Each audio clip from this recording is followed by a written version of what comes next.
nami je doktorica Mojca Rupar Korošec iz Narodne in univerzitetne knjižnice, ki nam bo prikazala sodelovanje nacionalnih knjižnic Slovenije in Norveške na področju digitalne humanistike.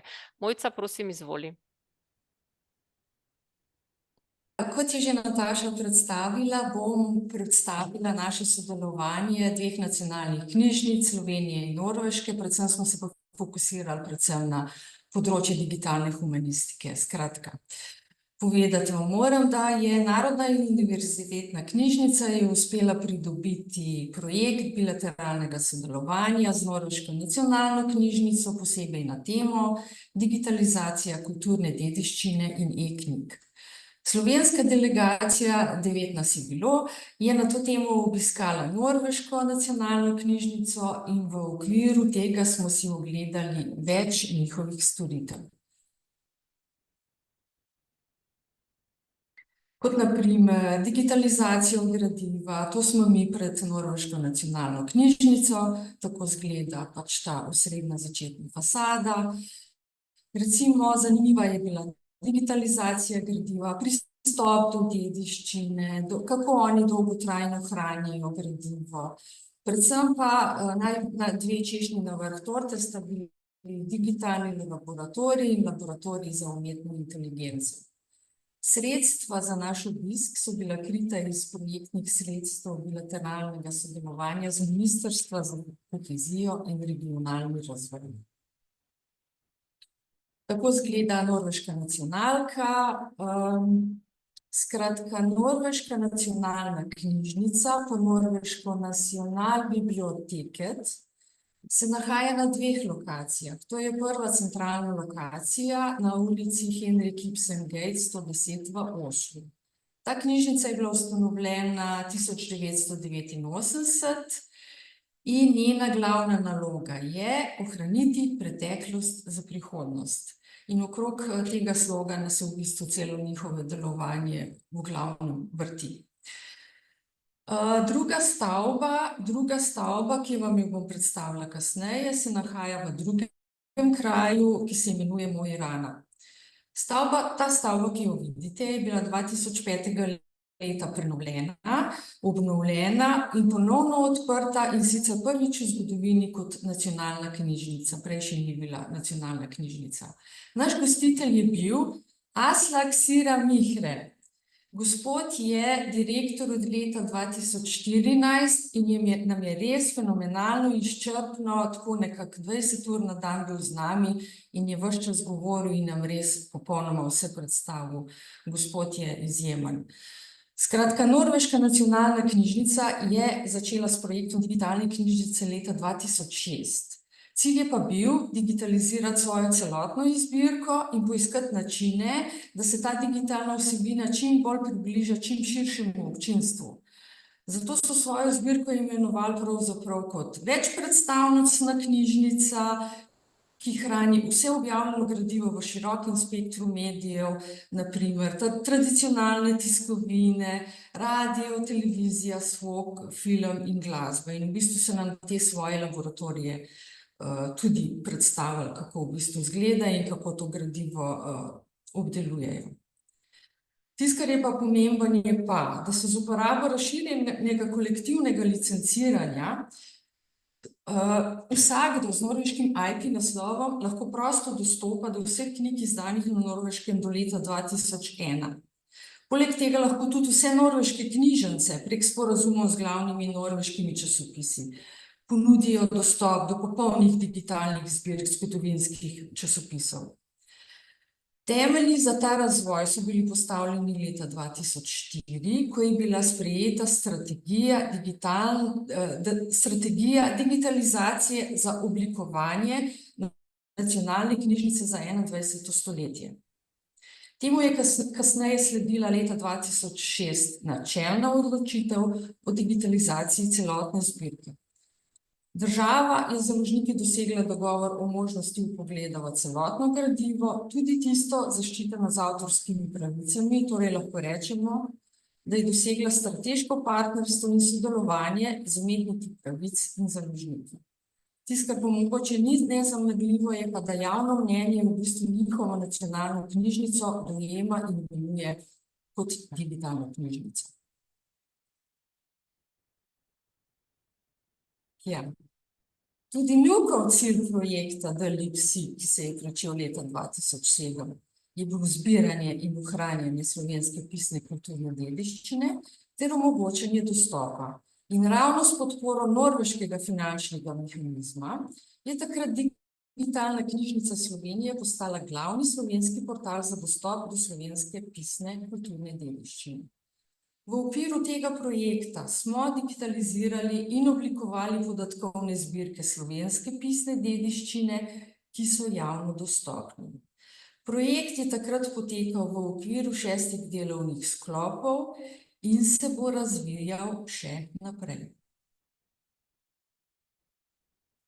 No, to je zdaj naša prva češnja, to je velika pozornost je dobil pričakovano laboratorij za digitalno humanistiko nacionalne knjižnice DHLab, ki pomaga raziskovalcem in študentov pri uporabi digitalnih orodij in metod. Njihova stran z aplikacijami je neverjetna, vsebuje povezavo do preprostih aplikacij, ki jih je razvil njihov laboratorij.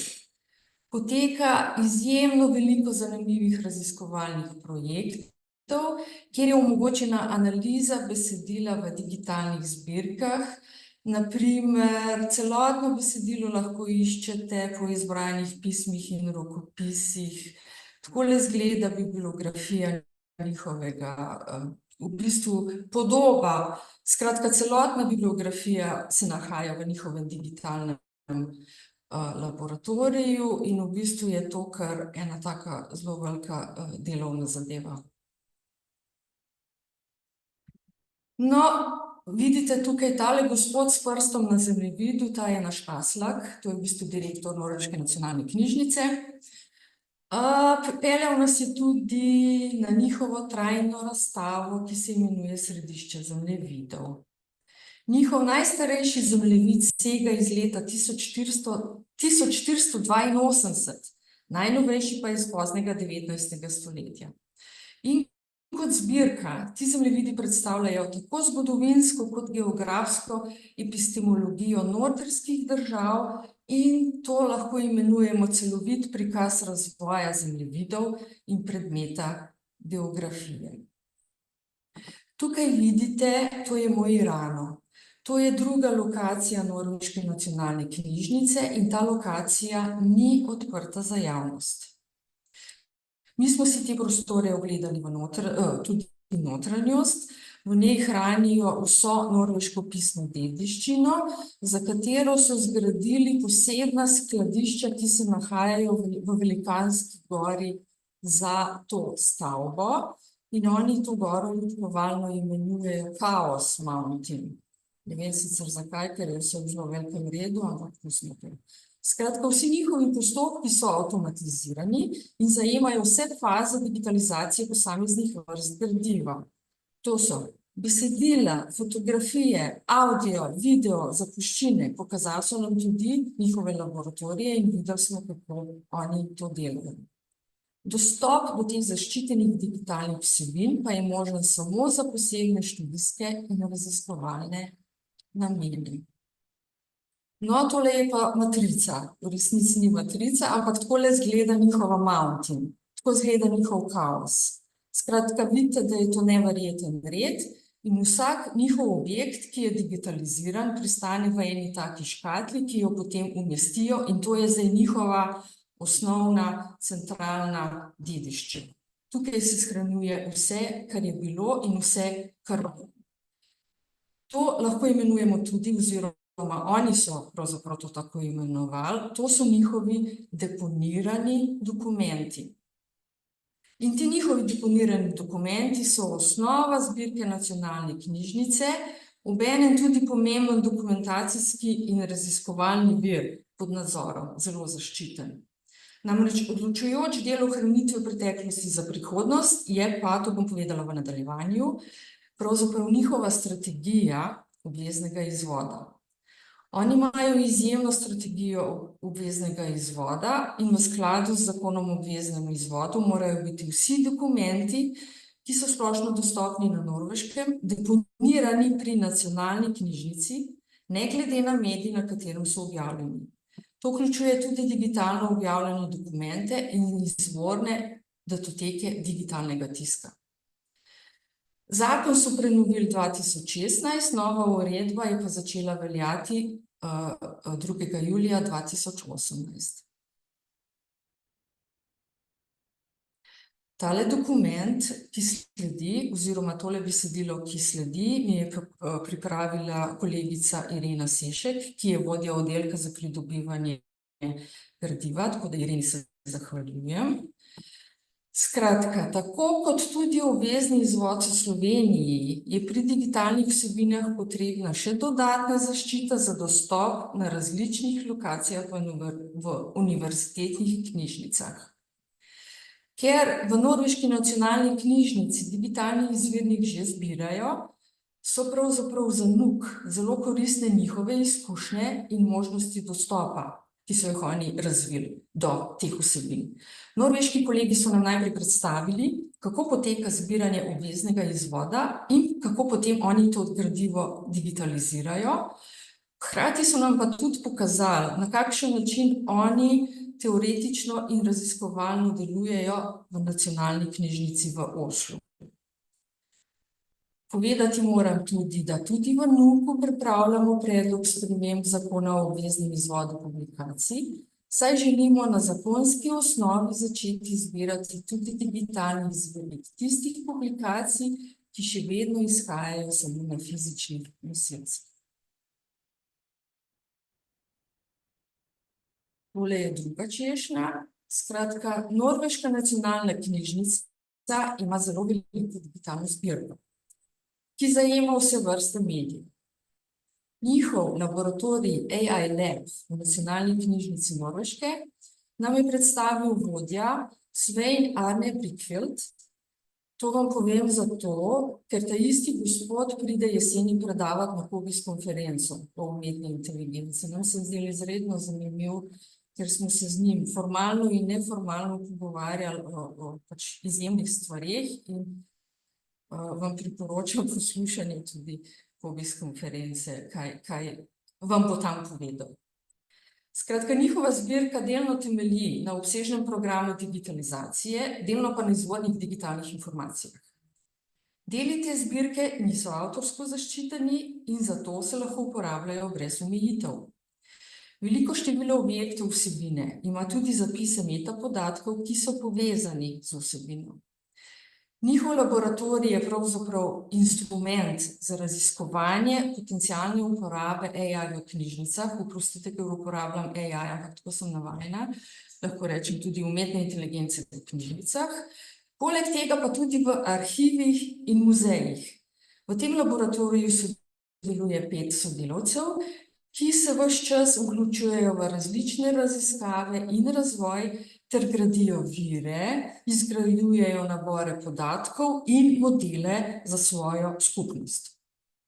No in po enomletnem delu, oni so sicer povedali, da so zelo garali, so izdelali prvo javno različico splošnega obsežnega besedilnega korpusa, tukaj vidite, to je pravzaprav njihov model, ki so ga poimenovali malce pompozno Norveški kolosalni korpus, Norwegian Colossal Corpus. To je zbirka več manjših norveških korpusov, ki so primerni za usposabljanje velikih jezikovnih modelov. Njihov AI Lab je izdal enega najuspešnejših besedilnih modelov za norveščino in za druge skandinavske jezike doslej, saj lahko usposablja modele za različne namene. In ti modeli najpogosteje temeljijo na kombinaciji, ki prihajajo iz njihovih digitalnih zbirk in v bistvu tisto, kar so potegnili ven iz njihovih lastnih digitalnih zbirk. Eno od orodij, ki jih uporabljajo v njihovem laboratoriju, je preizkušanje umetne inteligence v resničnem kontekstu. Dobro, to se mogoče sliši malce nenavadno, ampak v resnici ni. Pravzaprav študirajo uporabniške izkušnje in storitve, preučujejo komponente v delovnih tokovih internih knjižnic ali pa posamičnih storitev. Naprimer, zgradili so sistematičen način priporočanja uporabnikom na podlagi vsebine za slike in knjige. Na koncu so nam priporočali še, da čim bolj sodelujemo s CNL AI in Libraries Network Group, z eno skupino, in druga skupina se imenuje AI for LAM, to je umetna inteligenca za knjižnice, arhive in muzeje. To je pa mednarodna participativna skupnost, ki se osredotoča na pospeševanje uporabe umetne inteligence za in s strani knjižnic, arhivov in muzejev. Lahko povem, da v NUK-u že sodelujemo s tema dvema interesnima skupinama.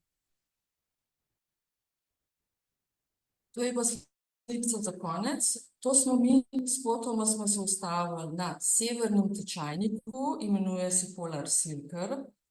To je najsevernejša točka, kjer se sonce na zimski solsticiji pokaže nad nivojem obzorja. Na Norveškem je ves čas dan in ves čas zelo piha. Tukaj vidite, da je zelo pihalo, mraz pa niti ni bil. Toliko z moje strani, zahvaljujem se vam za pozornost. Mojca, najlepša hvala. Morda kakšno vprašanje? Ja, pa viri so še na koncu dodani, da boste vedeli, od kje je prišel. Ja, hvala lepa.